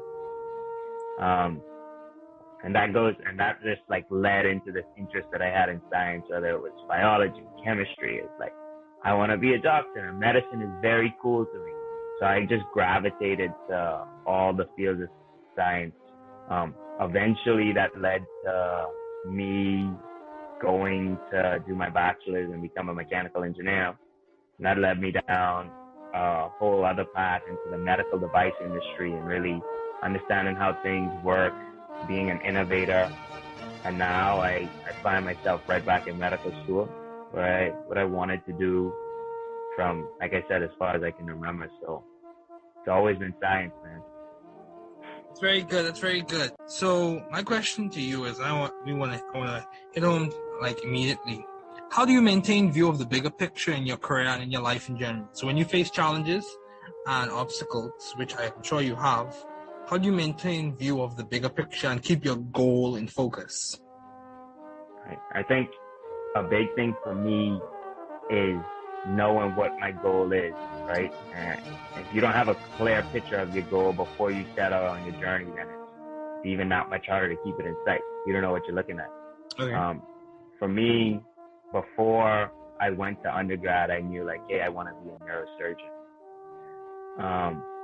And I knew I didn't necessarily know the path that I would take to get there, but I knew like, hey, this is what I want to do. That path took me, like I said, through Kettering University. I studied mechanical engineering, did a minor in biochemistry. When I graduated from Kettering, I ended up in Miami working for Johnson & Johnson as an R&D engineer, making neurovascular devices for stroke treatment, which was an offset of what I eventually want to do as a physician, but I was able to look at it from a completely different perspective as an engineer. Okay. So I think with the bigger goal in mind that, hey, I want to be a neurosurgeon, right? Like I was taking a step back and making the devices that neurosurgeons use, so that later on in my career, like this will make me an even better neurosurgeon because I know how to make the tools and I know how to use them. Yeah. So I think it's just keeping the vision in mind and not necessarily getting caught up in the past, right? I know a lot of undergrads going into medical school, they get kind of stressed when it comes to gap years and understanding like, hey, like I need to get to medical school ASAP. I don't want a gap year, or I just want one gap year. I took 4 gap years. That wasn't like planned. That wasn't in the plan, right? But I got into something. I loved what I was doing, and I was learning, and I was in an environment where I could really like grow and flourish. And it was something that I thought I needed to do before going to med school, and I love it. I think it made me a better person. But always have the bigger goal in mind. Like I said, keep it on your head, and everything that you do should be in progress of that goal. Everything. Yeah, I completely agree. Precision. Yeah. As you hit around the target, you come closer and closer to the ultimate precision. So how have you been adaptive and creative in the fields of science? In what way? You served as an R&D engineer. Are you currently still serving as an R&D engineer? Yeah, so I'm currently still spending a few hours working with my R&D colleagues at J&J. Okay, which good. has been a blessing, right? It's also it's time box. I'm in medical school. I'm in an MD PhD program. And I'm still doing some work in the field. I mean, it's great for me because I get to use 2 different sides of my brain, studying all this medicine, like really science side, but I'm also still doing some engineering, which is great. But I think to answer your question, I just kind of take it day by day, you know? Like every day looks a little different. Okay. And, You just kind of gotta be. For me, I take it day by day so as to not stress myself out with the like enormity of the tasks that there are to face, right? Knowing, like I said, keeping the big goal and picture is great. Keep it in mind, keep it in focus, but at the same time, it's hard to look at that all the time. Mm-hmm. It's hard to look at this huge, grandiose thing. Sometimes you just got to take it apart and look at it section by section. That's what I try to do, day by day. Yeah, I completely agree with you. So, because I've heard several things. You have to be pragmatic. There's a quote that says, "If you want to eat an elephant, eat it one bite at a time." And also, when it comes to anatomy, unless you're doing gross anatomy, most times you look at anatomy like one system at a time, one part of the body at a time, so you can really understand what's going on. So, yeah, I completely agree with you. So, how do you seek or find the right environment for you to thrive scientifically and intellectually? What led you to Johnson & Johnson? How did you get there? And also, what led you to the UF? And how did you get there as an MD PhD candidate? Cool. I think a big thing for me, I'll tell a story in a minute, but I think the biggest thing is the people, man. In order to learn, I think two things have to be true. One, you have to be in a mental space and understand that you want to learn. So you have to have the desire to learn. And two, you have to be in an environment that fosters your learning, right? If both of those things aren't there, then learning isn't going to happen. It isn't something that just happens. You can't just sit in the classroom and learn if you don't want to be there. Mm-hmm. You're not going to learn. You also can't just sit in the classroom, even if you want to learn and the environment isn't great, you're not going to learn. And you have the capability as well. Right. You got to have the capability. So for me, one of the big things I look at is the environment. Like, is this a space where I can grow, where I can learn, and where the people are going to help me to foster my growth and my learning? So for me, while I was in school, I was co-oping for a company called Ethicon Endosurgery, which was also part of Johnson & Johnson at the time. Right. That's when I first got into the medical device industry. I was making laparoscopic devices. I was like doing R&D, engineering work, research and design as a sophomore in college. Okay, good. It was great, right? So right there, I was working with a group of people that really trusted my ability, trusted the things that I was doing, and allowed me and gave me the space to grow, learn, make mistakes, right? But also make my thoughts and my opinions be heard, which I think is very important. Amazing. Yeah. It's extremely important. It's like one, to be heard and seen, right? So I stayed at Ethicon for a while. I actually did 4 different rotations there because, like I said, the environment was amazing, and I just love working for J&J as a company, the credo of the company, what it stands for, and I understood, like, hey, I'm doing engineering because I want to help people, and I'm doing it in the medical device field. Okay. And this is going to benefit my career later. So after I graduated, I wanted to stay with J&J. Unfortunately, I didn't have an opportunity to go back to Ethicon. So I was looking, which ended up being great for me in the long term. I found this company in Miami called Cerenovis, and they designed neurovascular devices. It was a J&J company. I applied and I got like an interview in like a week. They told me to fly down there. I flew down there, and the environment was like, it was electric. I walk in the lab, there's engineers working. They have doctors visiting very often. People are bouncing information back and forth. People are asking me what I think about things that are going on, and I'm just there for an interview. So I'm like, this is an environment that would be great for me. And that's kind of why I ended up there. Sounds good. Because, like I said, it's all the people, the environment, people able to foster your growth and your learning. Yeah. And that's also why I ended up at UF. UF, when I was looking at MD PhD programs, I really wanted something that's collaborative, where physicians are working with researchers, where like people are on the cutting edge of science. There's a lot of clinical studies going on. Mm-hmm. People are actually actively trying to make a difference in the field, and UF was the fit for me. Good. Having a strong sense of agency and also having the capacity to jump from one S-curve to the next. So as you learn and plateau, you learn, gain the skills, plateau, become comfortable in the environment, and you jump to another one where you're jumping That's great. That's great. That's good. It's very good. Yeah. So what have been your most effective and impactful ideas to date? What have you complemented to in terms of, so let me make this more practical. So you worked at J&J. Yeah, you worked at J&J. Yeah. How did you add your flair to the environment? What complements you adding your flair? That's a good question. I'm always me. And I think that's great. I found that for me as an engineer, I'm an innovator, and I love to be efficient. How did you do that? I had just kind of like what I said about the goal, having a big goal and breaking it into chunks. Granularities. Like, if I see a task, I have to break it into smaller pieces. Mm-hmm. I have to. I had a mentor at Ethicon that called me an optimizer, because anytime she would give me a problem, I'd be like, there has to be an easier way to do this. Like that, there has to be an easier way to do it. And that's how I face problems daily. If something is going on, I'm like, wait, there has to be an easier way to do this. Yeah. There has to be a more efficient way to do this. If it's a process. The hill to climb, eh? Right. If there's a process, let's say in manufacturing, I'm like, wait, only one person can do this? How can we optimize it so that multiple people can do it? How can we get it done quicker? And you ask, how do I add my flair in that environment? I think that one of the most important things, especially in regards to innovation, whether it's science or industry, is just having diversity of thought and diversity of just everything.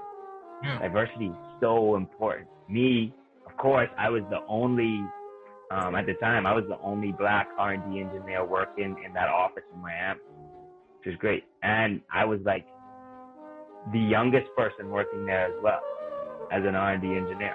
Of course, I was the only person from the Bahamas. So all these different factors of diversity just influenced the way that I was thinking completely differently from everyone else, right?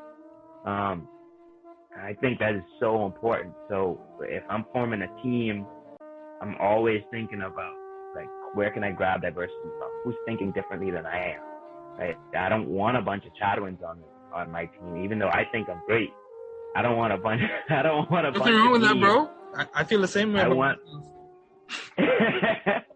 want like as many different people as possible. So, and I work with people who really care about what I have to say.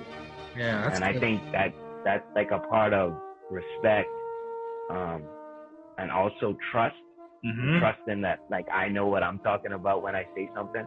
Yeah, it's hard to find. You could work forever and like don't find a group of people that trust you.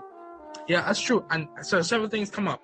One, you have to build your voice, and you build your voice through having a good grasp of your field and having good acumen and good knowledge and good skills that are relevant to the area of expertise or the area that you're working in. So that's one thing that comes up.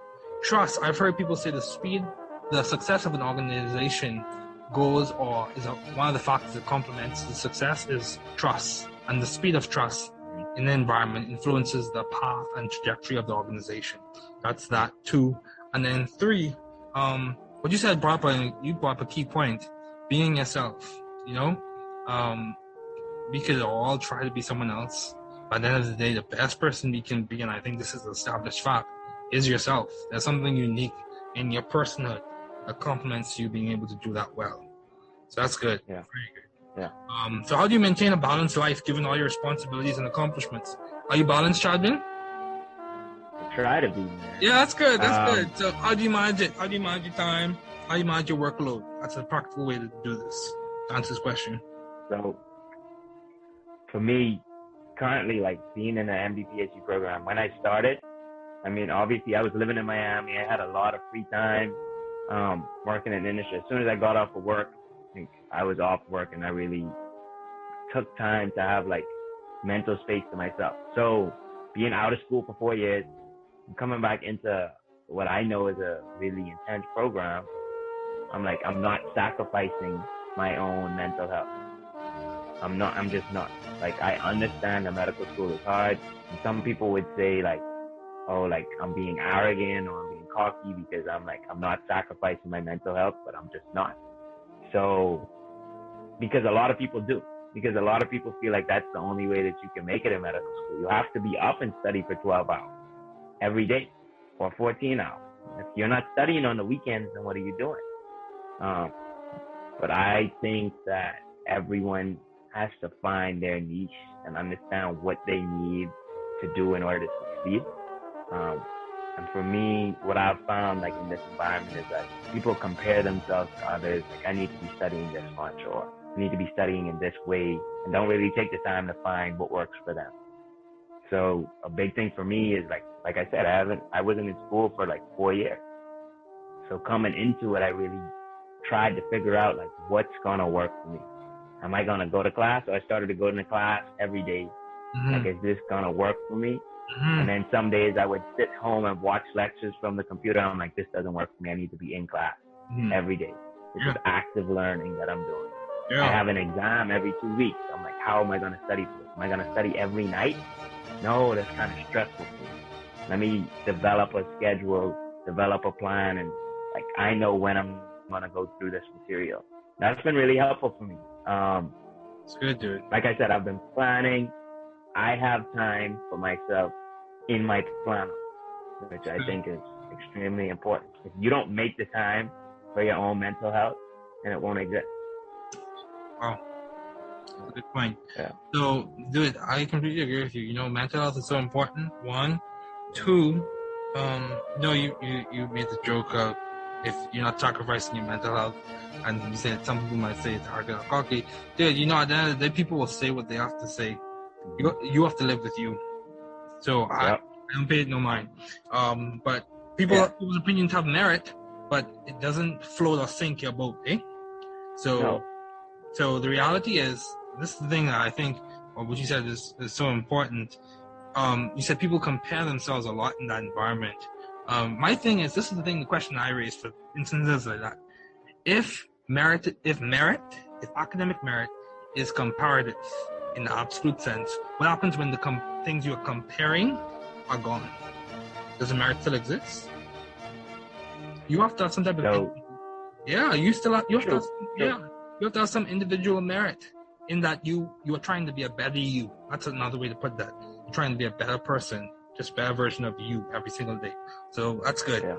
How have you maintained? You got to show up as you every day, man. Yeah. We agree with you. My thing is, if the only time you can have merit is when you compare, what's the point? How have you maintained vision and teamwork in your environment? Like I said earlier, I think, especially in engineering, it's like teamwork is like you can't do anything by yourself. I learned that a long time ago. It's the same, and I can't name one thing where you can actually do something alone. You can't. Medicine is like that. Science is like that. And I already explained about having diverse minds and people from different backgrounds on your team. What I think it really is understanding how to work well as a team, right? So you can bring all these different people together, but if you don't have a structure of like, how do we flow together? What are the responsibilities of each person?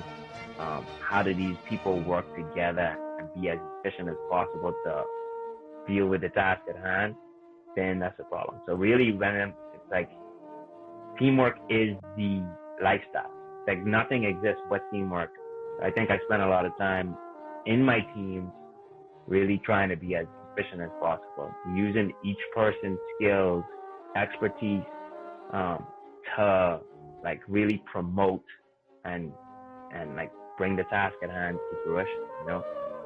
Yeah, I completely agree. And I try to show up as like the best person that I can within that team as well, right? Because I'm there for a reason. So, like, what do you need me to do? How can I use my expertise to make this happen? Yeah, I completely agree with you, dude. It's very important. So, do you have any advice to those wanting to pursue the field you're currently working in? What's your advice to people listening? My advice is just, especially for those applying to MD PhD programs, extremely difficult to get it. Yeah. An MD program, it's hard. It's getting harder to become a doctor. Like I'm talking to professors and they're like, it's just hard. It's hard. I've talked to professors and they're like, I don't know if I would get into medical school today. Like, kudos to you guys. And I think in generations coming, it's just going to be harder and harder. So for me, this is actually, I applied to MD PhD program twice. I didn't get accepted in the last cycle. I got accepted in this cycle. And the fact that I reapplied shows the one thing that I would give people advice to is know what you want to do and keep on doing it. You can't let failures stop you from achieving your goals. You can't. You have to be persistent. Yeah, bro. You have to have some level of grit because it is hard. You have to be stubborn. You have to be stubborn because people are gonna try to stop you. Mm-hmm. You will have obstacles. People will drop walls in front of you to stop you. Yeah, I completely agree with you. But see, the thing with that, I acknowledge that. When this is how I approach things like that, you could throw the obstacles in my path. At the end of the day, you're not sovereign. My faith perspective kicks in for that. So, yeah, it's just an obstacle. It's just a hill to climb. So, what have been some of the most beneficial advice you have received? What's some good advice you've gotten from your parents or teachers, professors? What's helped you get through hard times? What goes through your mind when someone drops a wall in your path? It's my dad would always tell me, to not ever let anyone stop you from achieving your goals. Yeah, bro. And that reverberates in my head daily. Okay. I will never let anyone tell me that I cannot do something. Oh yeah. Right? I mean, of course, work within the guise of what's capable. Is this realistic? Can you set realistic goals for yourself? Yes. And if I think it's realistic versus if you think it's realistic, then we have a clash, right? And I'm never gonna let you prove me wrong. Mm-hmm. Unless it is something that's not realistic. And that in that regard, you have to know when to humble yourself as well. It is important. Right? Yeah, it's very important. You have to know when, am I overreaching? And you have to give space for someone to actually come in and tell you, hey, maybe you are doing a little bit too much. Let me explain why. Okay? Which takes a lot. It takes a lot because I just said I won't let anyone ever come in my way of doing something that I want to do. At the same time, there's a balance, and I don't know everything. I just don't. Neither do I, and that's okay. I just don't. Just keep learning. It's a growth. Beneficial. Sorry for cut you off, but the beneficial mindset, I think, is a growth mindset. It's healthy, especially in these spaces. So, as you were saying, you said it's a balance, right? Yeah, it's a balance. What I was gonna say is, you might have a wall in front of you. You might want to climb that wall, or you might want to go through that wall.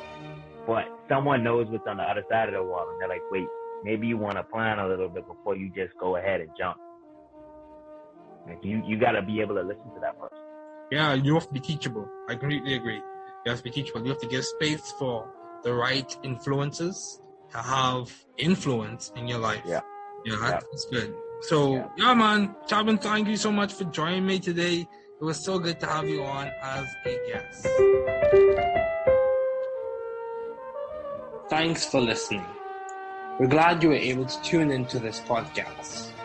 Once again, this is The New Chemist, where we discuss chemistry, which simply put is the science of change, as well as the other sciences, careers, community, research, and COVID-19. Thanks again for listening. Note, the views on this podcast represent those of my guest and I.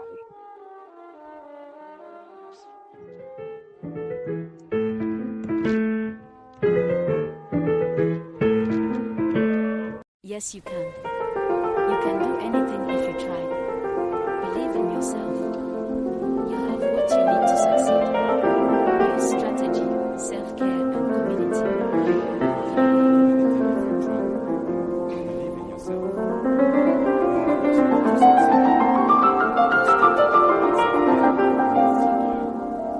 You can do anything if you try. Believe in yourself. You have what you need to succeed. Use strategy, self-care, and community. Keep going.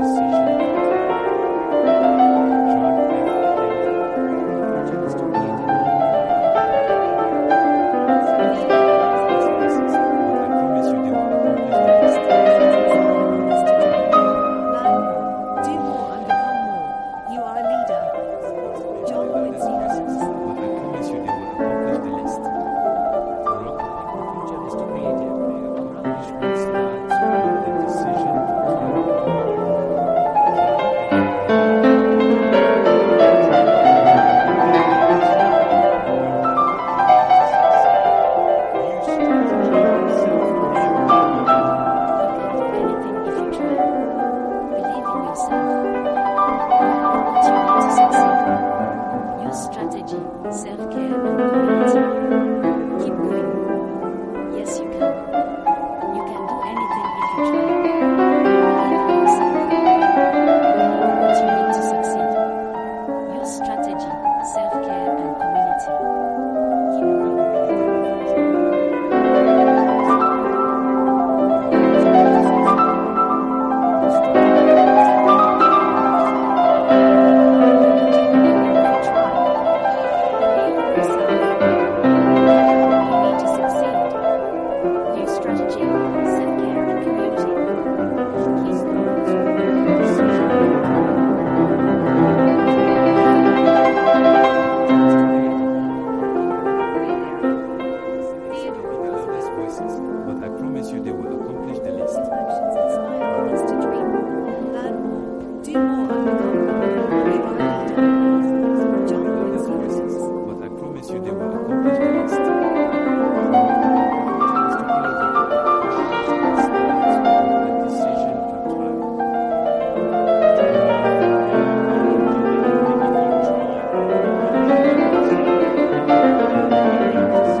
Keep going. Yes, you can. You can do anything if you try. Believe in yourself. You have what you need to succeed. Use strategy, self-care, and community. Keep going. You can do anything if you try. Believe in yourself. You have what you need to succeed. Use strategy, self-care, and community. You can. You can do anything if you try. Believe in yourself. You have what you need to succeed. Use strategy, self-care, and community. Keep going. With the decision to try. John F. Kennedy. Predict the future is to create it. The loudest voices, but I promise you they will accomplish the least. Actions inspire others to dream more, learn more, do more, and become more. You are a leader. John Quincy Adams. But I promise you they will accomplish the least. Barack Obama. The future is to create it. Accomplishment starts with the decision to try. John F. Kennedy. You can do anything if you try. Believe in yourself. You have what you need to succeed. Use strategy, self-care, and community. You can do anything if you try. Believe in yourself. You have what you need to succeed.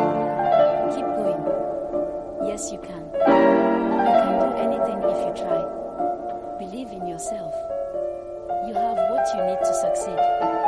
Use strategy, self-care, and community. Anything if you try. You have what you need to succeed. Use strategy, self-care, and community. Do anything if you try. Believe in yourself. You have what you need to succeed. Use strategy, self-care, and community. Keep going. With the decision to try. John F. Kennedy. Predict the future is to create it. Believe you can and you're halfway there. These voices.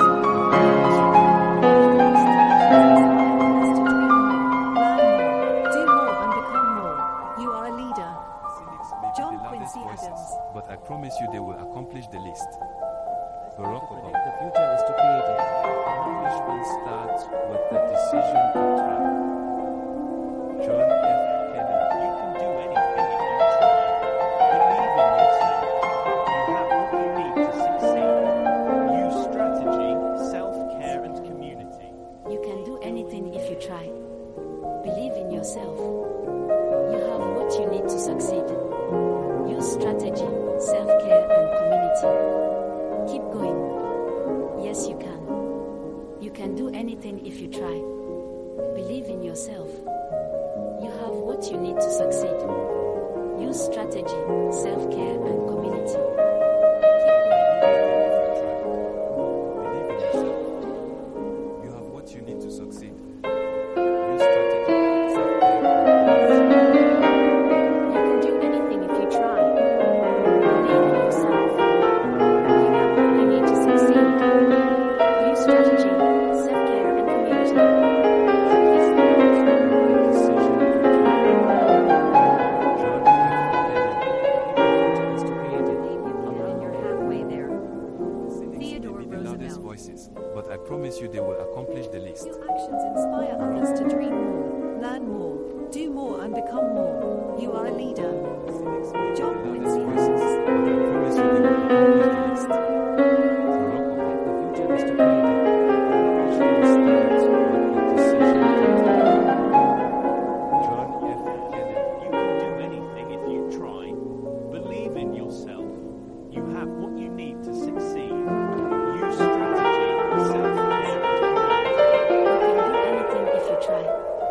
Believe in yourself.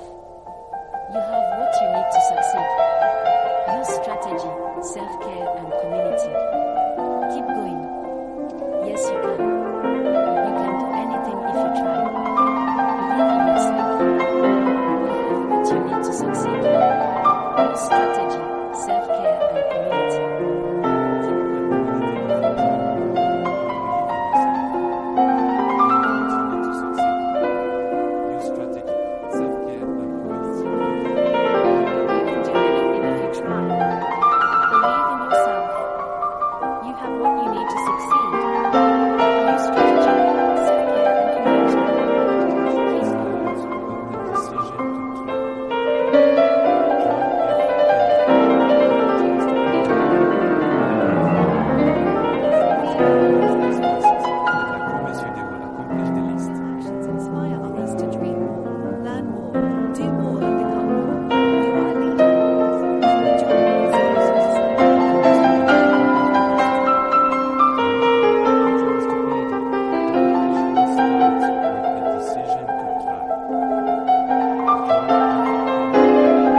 Use strategy, self-care, and community.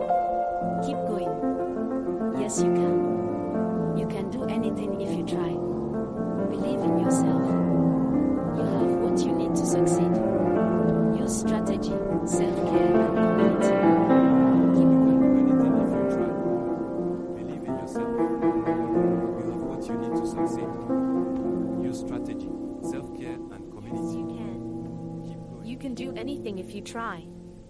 Believe in yourself. You have what you need to succeed. Use strategy, self-care, and community. Starts with the decision to try. John F. Kennedy. The future is to create it. Abraham, you're halfway there. Theodore loudest voices, but I promise you they will accomplish the least. Your actions inspire others to dream more, learn more, do more, and become more. You are a leader. But I promise you they will accomplish the least.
You they will accomplish the least. Your actions inspire others to dream more, learn more, do more, and become more. You are a leader. John Quincy Adams. But I promise you they will accomplish the least. Barack Obama. The future is to create it. Every accomplishment starts with the decision to try. John F. Kennedy. You can do anything if you try. Believe in yourself. You have what you need to succeed. Use strategy, self-care, and community. You can do anything if you try. Believe in yourself. You have what you need to succeed. Use strategy, self-care, and community. Keep going. Yes, you can. You can do anything if you try. Believe in yourself. You have what you need to succeed. Use strategy, self-care, and community.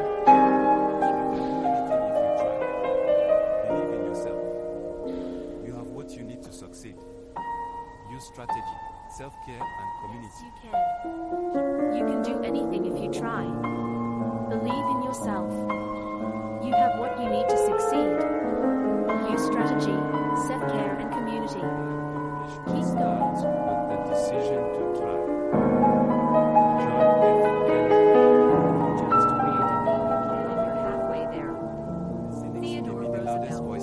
But I promise you they will accomplish the least. Your actions inspire others to dream more, learn more, do more, and become more. You are a leader. But I promise you they will accomplish the least. Barack Obama. The future is to create it. Accomplishment starts with the decision to try. John F. Kennedy. If you try, believe in yourself. You have what you need to succeed. Use strategy, self-care, and community. Anything if you try. Believe in yourself. You have what you need to succeed. Use strategy, self-care, and community. Keep going. Yes, you can. You can do anything if you try. Believe in yourself. You have what you need to succeed. Use strategy, self-care, and community. Keep You can do anything if you try. Believe in yourself. You have what you need to succeed. Use strategy, self-care, and community. You can do anything if you try. Believe in yourself. You have what you need to succeed. Use strategy, self-care, and community. Accomplishment Keep going. starts with the decision to try. John F. Kennedy. Predict the future is to create it. Believe you can and you're halfway there.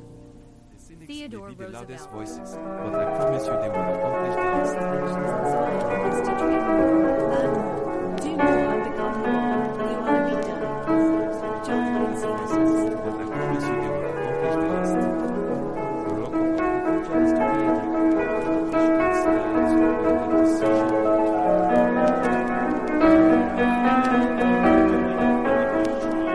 Believe in yourself. You have what you need to succeed. Use strategy, self-care, and community. You can do anything if you try. Believe in yourself. You have what you need to succeed. Use strategy, self-care, and community. Keep going. Yes, you can. You can do anything if you try. Believe in yourself. You have what you need to succeed. Use strategy,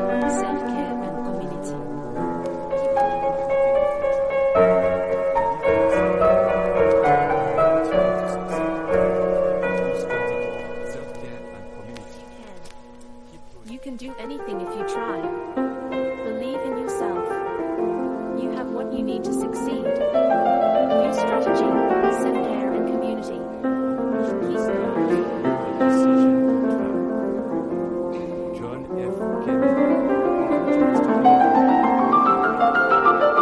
Loudest voices, but I promise you they will accomplish the least.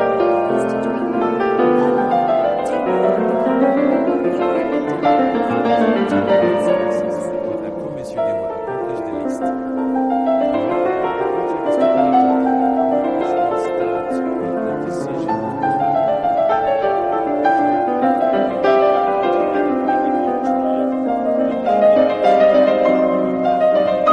Use strategy, self-care, and community. You can do anything if you try. Believe in yourself. You have what you need to succeed. Use strategy, self-care, and community. Keep going. Yes, you can. Believe in yourself. You have what you need to succeed.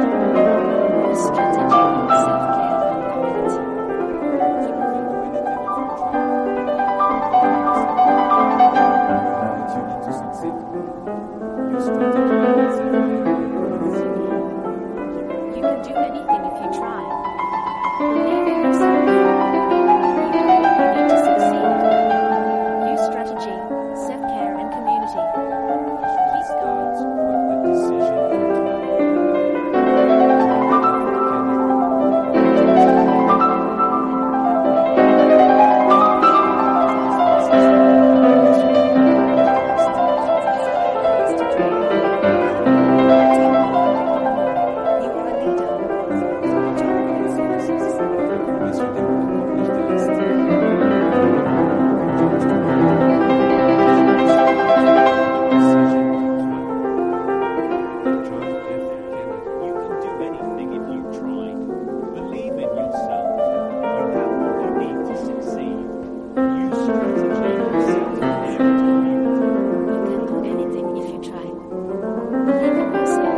self-care and community. Yes, you can. Keep going. You can do Thanks for listening to the podcast series The New Student Pharmacist, where we discuss chemistry and pharmacy, as well as leaders in pharmacy careers, community, and chemistry and pharmacy research. We encourage you to support the work we are doing and follow us on Spotify and Apple Podcasts by subscribing for free. We are so glad that you were able to tune in today. Note, the views on the podcast represent those of my guest, and I take care and all the best.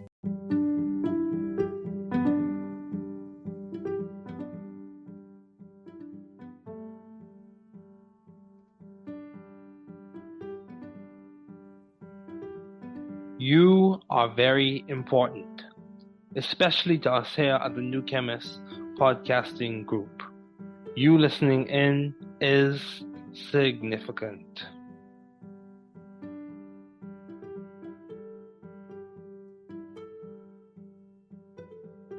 Vous êtes très important, surtout pour nous ici au New Chemist Podcasting Group. Votre écoute est significative.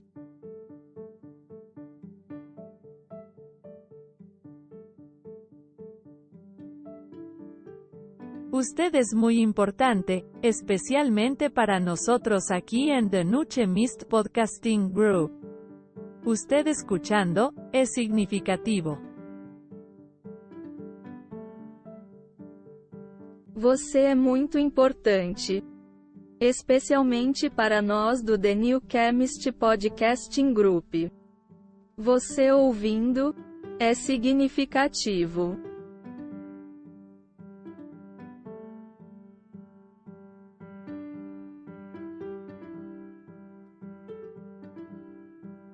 Είστε πολύ σημαντικοί, ειδικά για εμάς εδώ στο The New Chemist Podcasting Group.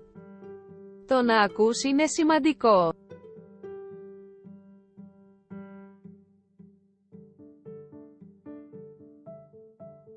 Sie sind sehr wichtig, besonders für uns hier bei The New Chemist Podcasting Group. Es ist wichtig, dass du zuhörst.